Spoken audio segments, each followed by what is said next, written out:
I noticed recently that a few people had this missing drawer material template error show up, so I thought I'd make a quick video showing how to fix this.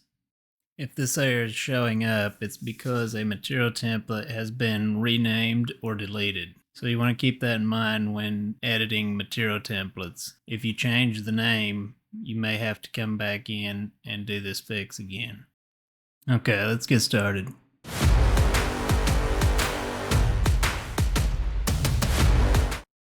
Okay, first off, let's go to the material template and make sure that we have one set up. I'm going to use this test here.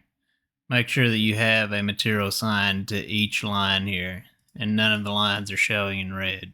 So if you have a good material template, note the name Maple Drawer Test.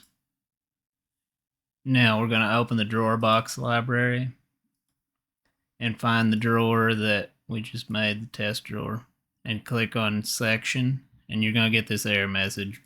You can just click OK again.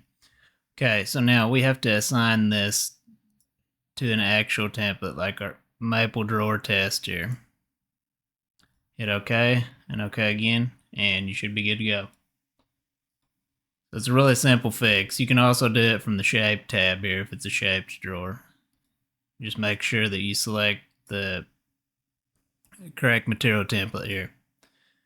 Now, if I go back into it, I can view this in 3D. I get no error message. Now, let's make this error come back just to show what causes this. So, if I go to the material templates and in the drawer boxes here, I go to this Maple Drawer Test. Now, if I rename that, I'm going to put a 1 behind here. Hit OK and OK again. Now, if I go back to the drawer boxes library and I try to view this, now I get the error back again.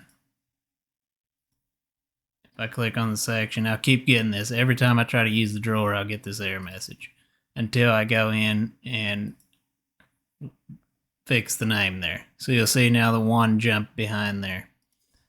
Do this, hit OK, and we'll be good to go. The error will be gone. If this doesn't fix your error message, or if you have any more questions, leave them in the comments and I'll answer as soon as possible. Thank you for watching. Don't forget to like and subscribe if this video helped you.